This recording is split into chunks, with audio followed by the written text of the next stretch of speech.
Hi everyone, and welcome back to my channel. Today I'm going to be talking about this book called Now You See Us by Balli Jaswal. She's really well known. I would say she's one of Singapore's most famous authors, and I read Sugar Bread by her, but I still have many other of her books to make my way through.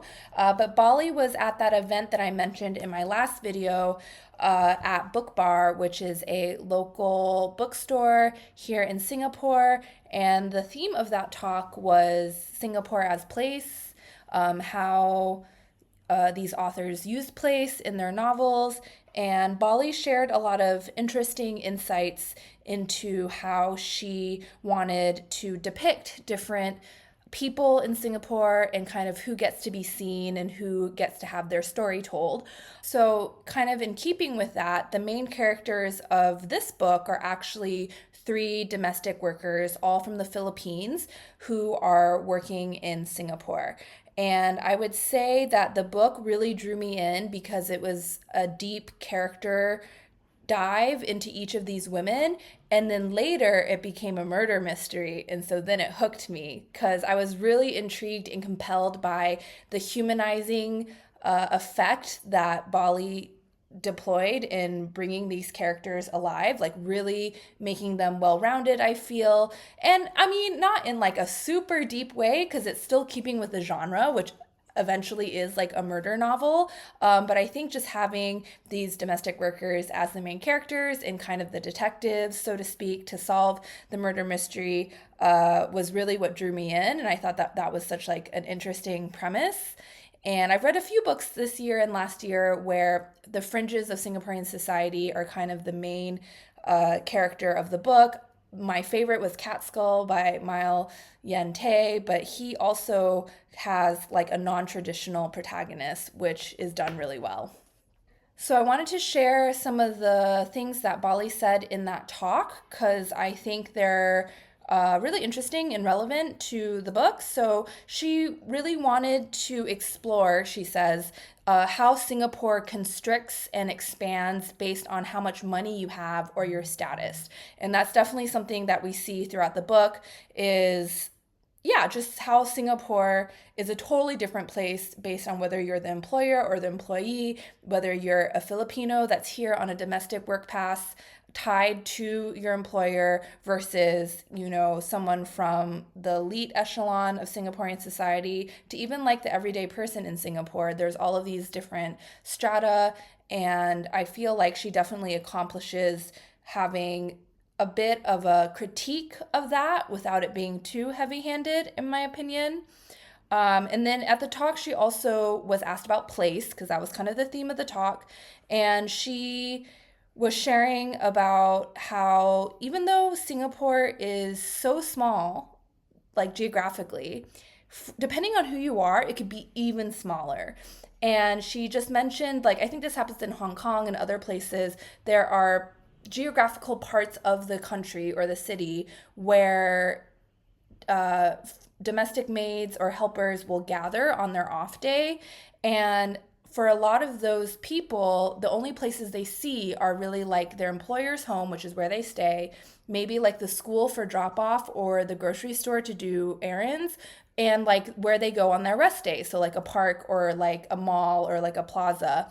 And Bali talks about when she was doing interviews of foreign domestic workers for this book, a lot of them thought that they weren't allowed to go into the National Gallery, which I find so interesting because it makes perfect sense. Like, that's a place that's like fancy for tourists, it's really clean and the air conditioned, and like you might think, like, I'm not welcome there, I'm not allowed to be there. Um, and like just the experience of like going into a fancy hotel like Fullerton Bay Hotel or Raffles or whatever. And I've definitely used this privilege a lot. Like, I am white, and if I just walk with confidence, like, I will basically be allowed to use the toilet of any hotel in Southeast Asia. But then if you're not of that profile, like, you will immediately be identified as someone to keep an eye on. So these are all things that we know to be true, but they're components of the Singapore specific experience that I think Balli wanted to put on the page, and I think she does a good job of that. Okay, so what is this book actually about? So we follow three Filipinas, Corazon, Angel, and Donita. And to me, the heart and soul of the novel is Cora. She is like a seasoned, experienced, older domestic worker who went back to the Philippines, but then is now back in Singapore because she wants to work. And she definitely is a product of all of her experiences trying to be risk averse, trying to be safe, trying to never make her employer mad, trying to never cause a fuss. She is like the older sister or the auntie who just really, she may have pain in her heart because of how unfair the system is, but she has like cemented over that pain in order to survive. And she is the one who's going to tell you, like, you just have to bear it and endure in order to survive. Donita is also like a very important part of the book, I feel like, in terms of the emotional heartbeat, because she is young. She's like new to Singapore, new to the work of being a foreign domestic worker, being a helper, being a maid. And she is the personality who isn't going to try to dress more conservatively, who does complain about her employer to her friends, and who doesn't want to be silenced, and who wants to retain like this bright light and this like very brash and dynamic personality. And then we have Angel as well, who is Cora's friend. And so the three of these, we're learning all about like the dynamics and the lives of these three women. And given the genre, given the bounds in which we're playing in, I feel like Balli does a great job of making it very human, very humanizing, and not stereotypical. I did buy this book for my other friend who thought it was kind of like too cheesy and a little bit stereotypical. So I do think I have like a bigger tolerance for that kind of thing. But I will say, like, given it's like, you know, like a thriller almost, I feel like within the genre it's in, like, this is not meant to be a documentary type of, this is not meant to be like a sociological or even like a socially driven deep dive. This is like a murder mystery. And I think to humanize characters within that context can even be more powerful, because this is the kind of like story that you think that comprises, like, it has mass appeal, right? This is something that can be read by anyone, and it's almost like more important to have nuanced portrayals of fringes of society in these types of books than, you know, something really artsy and edgy that maybe not a lot of people are going to read. I mean, I will definitely read it, but you know, that's my caveat on this being, you know, a book of its genre, of it being for something that's like relatively fast paced and has a murder at the heart of the story. I think the fleshing out of the characters is done really well. And I think it's pretty uncommon. I would say maybe it will become more common and maybe it'll be an easy trope to pick up, but I can't really think of any other books told from the point of view of a Filipino helper. So I really, really appreciated that. And I think what comes from that is you see like the sisterhood between them and like this very complex and nuanced female friendship that's built off of like wanting to protect someone, but also being frustrated at them because they're not doing what they should be doing, and caring for someone because you have similar like linguistic or cultural ties and you're in the same situation, but actually like you might not even be friends back in the Philippines. Like you are kind of like put into this first situation where you form these connections and bonds very quickly, but it's like a result of the situation. So I just think the way it was depicted did speak to all of that complexity, and it wasn't just kind of like a one-dimensional or superficial depiction of their friendship. And yeah, I don't know, I thought it was like very realistic. So basically, each of these women have different circumstances. Cora is working for a really well-off lady whose daughter's about to get married. Donita has like a very overbearing and kind of cruel employer. And so we're really just getting to know each of these characters and their circumstances. And as you start to learn more, you do realize like how messed up our system is, that this is kind of like an acceptable class of people who like must stay with in their employer's shelter. Like that's a rule of Singapore, and who only get one rest day a week because that wasn't even instated until like more recently. I forget the exact year. So the book is not meant to radicalize you, but if you don't come away without any questions, then you're probably like really not paying attention, or you're just really over it. Um, but then we do get to kind of the heart of the action, which is another helper who is not a main character, who is like not even really a friend of theirs, is accused of murdering her employer.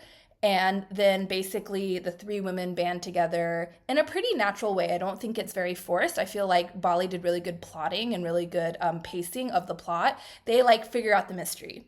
And that was really satisfying for me. And the person who gets caught is like a very like classic like kind of person who is like, of course that's who it is, like in Singapore. Like that I felt like was very like satisfying. And for me it was also satisfying because there's other like little nods to Singapore. There is a depiction of there's something called the Aware saga, which happened in 2009, which is where these like crazy Christian ladies tried to take over the women's rights organization, NGO, in Singapore to try and get rid of LGBTQ curriculum that was in their sex ed materials. I went really deep into that by listening to this podcast, which I can link. It's like one of the best podcasts. I'm not really a big podcast person, but I really like Singapore history and like culture, so I liked this podcast.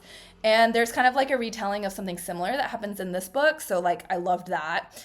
And I just feel like the characters coming into their own power, becoming more empowered, working together, and just like their strength, yeah, it just really like works for me. Maybe I'm a sucker for it, and maybe like more cynical or less sappy readers will find this book a little bit on the nose. But for me, it was just like, I loved it. I just thought it was like so fun to read. I really liked the characters. I really liked the light that was kind of almost like, it's not in your face. I really feel like it wasn't so in your face, like you should feel sorry for these people, or like, isn't their life horrible? Like you should feel horrible. Like not at all. I felt like it was just kind of a very well rendered picture of like what it's like. And I think Balli did talk to a lot of people and do her like source research. Yeah, so it really worked for me. The one thing I would say is maybe there's a lot packed in here. There's like, things that pop up throughout the book where it's like you find out this about this character, and then this other character also has that happening. And it does kind of feel like a lot. But on the other hand, I was okay with it. It wasn't too distracting. And I do feel like the characterization and the overall plot was so strong that that was just kind of like a minor thing. And I do feel like it did kind of all hang together pretty well.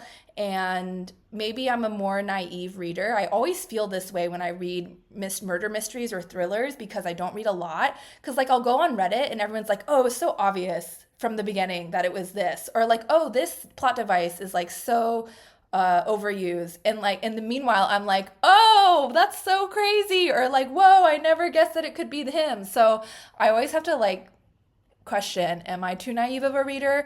But for me, I do feel like all of the beats where there was like a little reveal, including parts of the main character's past and also finding out who the murderer was, yeah, they weren't like the most epic reveals of all time, but they definitely hit the mark and left me satisfied as the reader.